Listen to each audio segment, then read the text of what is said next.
अस्सलाम वालेकुम। महमूद की नई चाल काम कर गई। महमूद ने तो पहले ही कह दिया था कि कभी भी मैं वरिशा का और उमर का निकाह नहीं होने दूंगा। और फिर यही बात होती है।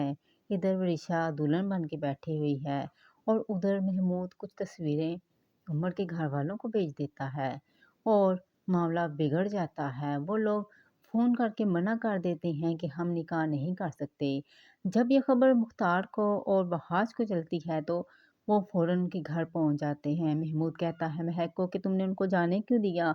महक कहती है वो मामला सुलझा कर आएंगे। तो इधर महमूद कहता है कि तुम्हें रोकना चाहिए था, जिस पर कि महक कहती है कि जैसे मेरा मुख्तार पर बहुत ज़्यादा हुक्म चलता हो, जैसे वो मेरे की ही बात को तो मानता हो।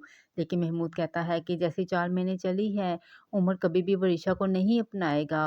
और फिर हम यही देखते हैं कि वहाँ पर जाकर मुख्तार उनके आगे एक तरह की इल्तिजा करता है कि बिन बाप के बेटी है, मैं इसको इज़्ज़त से ब्याहना चाहता हूँ, तुम लोग बारात लेके आओ, निकाह करके उसको ले जाना चाहते हो तो ले जाओ। लेकिन उमर कहता है कि मैं ऐसी लड़की को कभी अपना नहीं सकता। मुख्तार कहता है कि क्या मतलब ऐसी लड़की। तो उमर कहता है कि आप जानते हैं मैं क्या कह रहा हूँ, आप ये तस्वीरें देखकर भी मुझसे पूछ रहे हैं। ये तस्वीरें देखें तो आपको कभी भी मेरे से पूछने की ज़रूरत नहीं पड़ेगी। जिस पर के मुख्तार कहता है कि वो मेरे ख़ानदान की लड़की है, मेरे ख़ानदान की बेटी है। जिस पर के उमर कहता है कि हाँ, आपको इज़्ज़त का बहुत ख़्याल है, तो फिर इसकी शादी अपने बेटे से क्यों नहीं कर देते?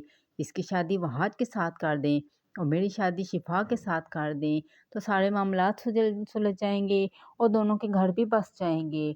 ये बात सुन के वहाज बहुत ज़्यादा गुस्से में आ जाता है और इनकी वहाँ पर लड़ाई हो जाती है और आखिरकार ये दोनों वापस आते हैं और घर आकर अब्बी जान को बताते हैं कि अब बारात नहीं आएगी। महमूद ने बहुत बुरे तरीके से उनके कान भर दिए हैं और अब वो इस शादी के लिए नहीं मान रहे। उनके दिल वरिशा से ख़राब हो चुके हैं। तो अब्बी जान रोती है कि क्या होगा मेरी बेटी का, अब कौन से अपनाएगा। इधर महक भी रोना धोना डाल देती है, जिस पर वहाज कहता है कि माँ महक आंटी आप ऐसे करें कि ये तस्वीरें देखें और सोचें क्या कोई इज़्ज़तदार बंदा इससे शादी कर सकता है। तो महक कहती है कि वहाज ये तस्वीरें झूठी हैं। जिस पर वहाज कहता है कि ये आप भी जानती हैं और मैं भी जानता हूँ कि ये तस्वीरें कितनी कुछ झूठी हैं। आप मेरा मुँह मत खुलवाएँ, आपने अपनी बेटी की तरबियत ही सही नहीं की। जिस पर कि महक कहती है कि हाँ, मुझे बच्चा-बच्चा ताना देगा कि मैंने अपनी बेटी की तरबियत सही नहीं की। काश रज़ा आज आप होते तो मुझे सब कुछ ना होता, मुझे किसी की बातें ना सुननी पड़ती। और बीजान कहती हैं कि अब मुझे ये बताओ वरिशा से कौन शादी करेगा? आज मेरी रज़ा की रूह तड़प के रह जाएगी। जिस पर मुख्तार कहता है कि मुझे खुद समझ नहीं आ रही कि मैं क्या करूँ। और कमरे में जाकर मुख्तार सोचता है और आखिर उसे एक ख़्याल नज़र आता है।